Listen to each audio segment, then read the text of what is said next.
Video like जरूर कर लीजिए और ऐसे वीडियो लगातार फ्री में पाने के लिए चैनल को तुरंत सब्सक्राइब कर लीजिए और बेल आइकन को जरूर टैप कर लीजिए ताकि आगे भी सारे वीडियो आपको मिलते रहे। यूट्यूब में फॉलो करते हैं तो प्लीज ये वाला फ्री टेलीग्राम चैनल जरूर ज्वाइन कर लीजिएगा। सारे नोटिफिकेशन सारे अपडेट यहीं पे आते हैं, ध्यान रखिए।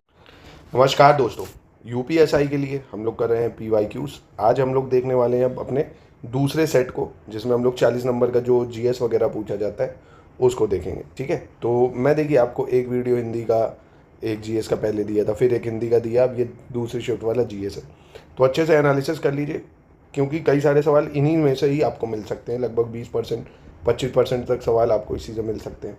टेस्ट सीरीज से लगा लीजिए, उससे सवाल मिल जाएंगे। यूपीएसआई की संपूर्ण टेस्ट सीरीज हम दे देंगे आपको 30 टेस्ट सीरीज, और यूपीएसआई का पूरा स्टडी मटेरियल आपको मिल जाएगा हमारे ज्ञान सर एजुकेशन ऐप पे। ठीक है, चलिए तो पहला सवाल है, कहला आर्थिक सहयोग और विकास संगठन के अनुसार किसी निवेश को विदेशी प्रत्यक्ष निवेश मानने के लिए कितना प्रतिशत तय किया गया है। यानी organisation of economic cooperation development के according what percentage is fix to consider an investment is foreign direct investment. तो देखिए अगर 10% इन्वेस्टमेंट होता है तो हम करते हैं फॉरेन डायरेक्ट इन्वेस्टमेंट हुआ।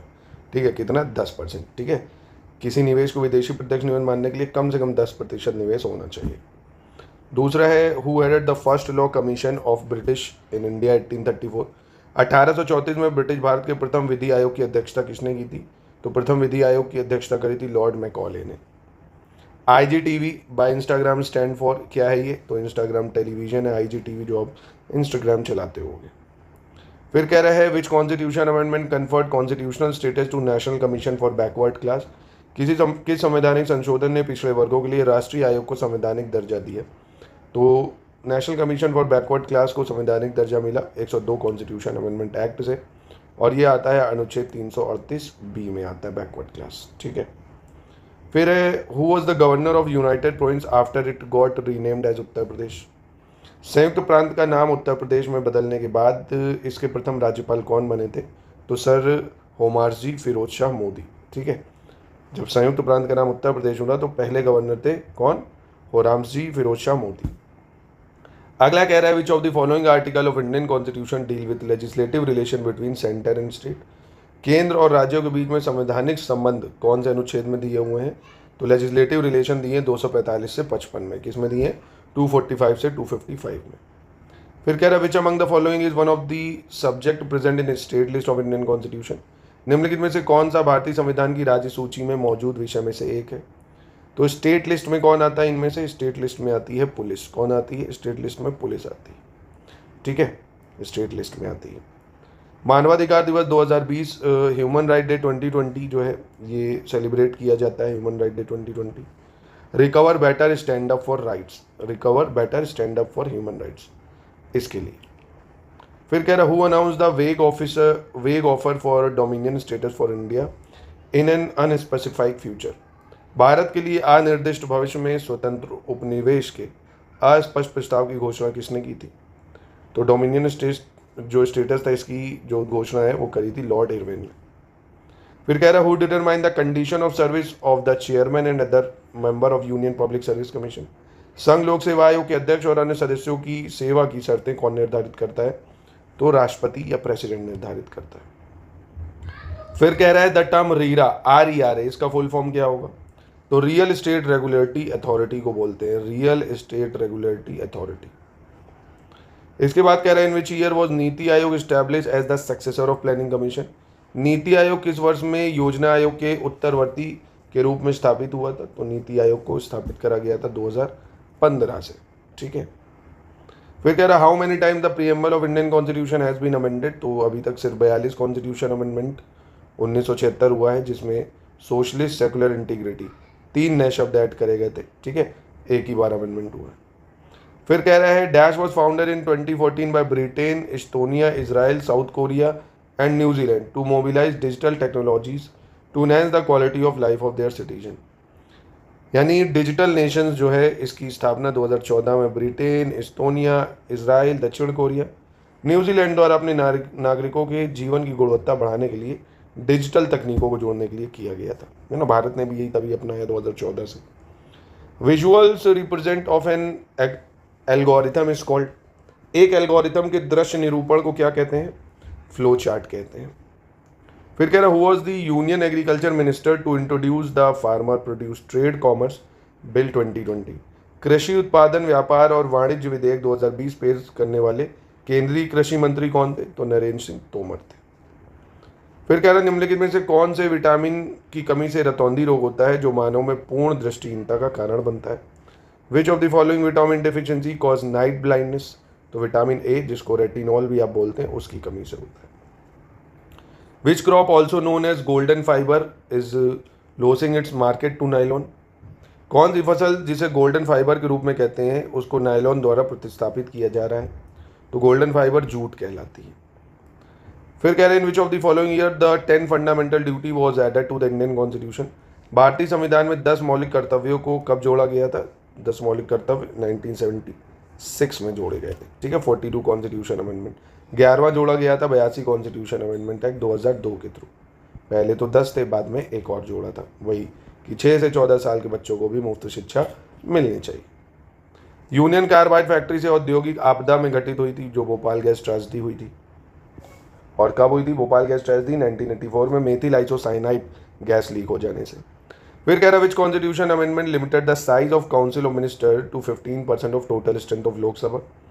तो 91 कॉन्स्टिट्यूशन अमेंडमेंट एक्ट जो आया उसने फिक्स कर दिया कि 15% से ज़्यादा काउंसिल ऑफ मिनिस्टर की स्ट्रेंथ नहीं होना चाहिए, इंक्लूडिंग पीएम। ठीक है, और राज्य में है तो इंक्लूडिंग सीएम। इसके बाद कह रहा PIL is based on, PIL किस पे बेस्ड है भाई? राइट ज्यूरिप्रूडेंस यानी अधिकार न्याय शास्त्र, सामाजिक अनुबंध या सामाजिक इंजीनियरिंग, सोशल इंजीनियरिंग। ठीक है। What is the normal term of office of gram panchayat? ग्राम पंचायत का सामान्य कार्यकाल क्या होता है? तो ग्राम पंचायत का कार्यकाल 5 वर्ष होता है। फिर कह रहा है which country top the global gender gap index 2020? वैश्विक लैंगिक अंतराल सूचकांक 2020 में कौन सा देश शीर्ष पर है? तो है आइसलैंड। फिर कह रहा what is the average normal temperature of human body that is measure by clinical thermometer? तो क्लिनिकल थर्मोमीटर जो मेजर करता है नॉर्मल ह्यूमन बॉडी का टेम्परेचर 37 डिग्री सेल्सियस होता है। फिर कह रहे हैं India sign the convention on elimination of all form of discrimination against women in the year? भारत ने 1980 में महिलाओं के विरुद्ध भेदभाव के सभी रूपों के उन्मूलन पर समझौते पर हस्ताक्षर किए थे 1980 में। फिर कह रहा है donation offered by person is deductible under dash of income tax act? किसी व्यक्ति द्वारा दिया गया दान आयकर अधिनियम 1961 की सेक्शन 80G के तहत कटौती योग्य है ना। तो इस तरह के एक्ट तो आपको पता है आते ही है। In which of the following place Kumbh Mela festival is celebrated? किस स्थान पर कुंभ मेला होता है? तो हरिद्वार में होता है, आपको पता है ना। नासिक में भी लगता है भाई, और आपका उज्जैन में भी लगता है नर्मदा नदी पे, और हमारे प्रयागराज में भी लगता है ना। 4 जगह लगता है कुंभ। भारतीय संविधान का निम्नलिखित में से कौन सा अनुच्छेद याचिका जारी करने के लिए उच्च न्यायालय को शक्ति प्रदान करता है? तो रिट पावर हाई कोर्ट को दी गई है अनुच्छेद 226 के थ्रू, है ना। और सुप्रीम कोर्ट को रिट पावर दी गई है आर्टिकल 32 के थ्रू। 1950 में सर्वोदय योजना का मसौदा किसने तैयार किया था? Who among the following drafted Sarvodaya plan in 1950? तो JP नारायण ने सर्वोदय प्लान तैयार किया था 1950 में। फिर कह रहा है right to fair compensation and transparency land acquisition rehabilitation and resettlement bill was introduce in? भूमि अधिग्रहण, पुनर्वास और पुनर्स्थापना संशोधन विधेयक में उचित मुआवजा और पारदर्शिता का जो अधिकार है वो 2015 में दिया गया था। ठीक है। अगला कह रहा है साइबर अश्लीलता या पोर्नोग्राफी का कारण बनने वाली सामग्री के लिए सामग्री की प्रकृति कैसी होनी चाहिए? तो जिस सामग्री को प्रकाशित या प्रसारित किया जाता है वह कामुक हो, मतलब लेसविशियस हो, सेडक्टिव हो, और सामग्री कामुक अभिलाषा के लिए अपील करती हो। सामग्री के प्रभाव के कारण किसी भी व्यक्ति के बिगड़ने और भ्रष्ट होने की संभावना कम होती है। ये तो गलत है, पहला दूसरा सही है ना। पोर्नोग्राफी का मतलब ये साइबर पोर्नोग्राफी की उत्तेजना पैदा कर रही है वो, है ना। Who is known as father of all India services? अखिल भारतीय सेवाओं को जनक के रूप में किसे जानते हैं? तो सरदार पटेल जी को जानते हैं।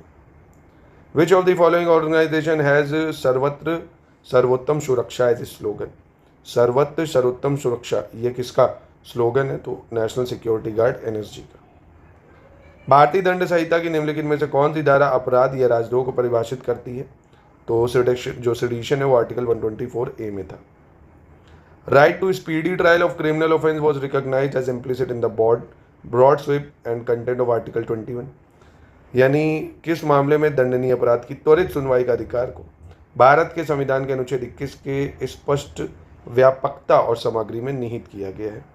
तो यह है हुसैन आरा खातून बनाम गृह सचिव ऑफ बिहार जो केस हुआ था वो।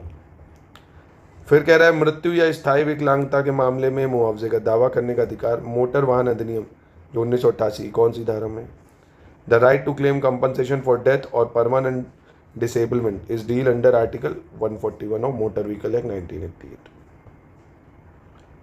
वैश्विक आतंकवाद सूचकांक कौन जारी करता है? ग्लोबल टेररिज्म इंडेक्स, तो institute for economic and peace. Global terrorism index कौन जारी करता है? Institute for economic and peace. ये पूछ भी सकता है, इस बार भी इंपॉर्टेंट है काफ़ी। सार्वजनिक देयता बीमा अधिनियम 1991 के तहत खतरनाक पदार्थों के संबंध प्रबंधन से उत्पन्न होने वाली दुर्घटना को सत्यापित करने के लिए अधिकृत अधिकारी कौन होता है? तो ये होता है डिस्ट्रिक्ट कलेक्टर, है ना। Public liability insurance act 1991, the authorise official to verify the occurrence of an accident arising out of handling of hazardous substance, तो ये डिस्ट्रिक्ट कलेक्टर के हाथ में होता है। निम्नलिखित में से कौन सा विकल्प देश का सबसे छोटा लोकसभा निर्वाचन क्षेत्र है? Which among the following is smallest Lok Sabha constituency? तो स्मॉलेस्ट लोकसभा कॉन्स्टिट्यूएंसी इनमें से है लक्षद्वीप, ठीक है। कौन है? लक्षद्वीप हो जाएगा, ठीक है।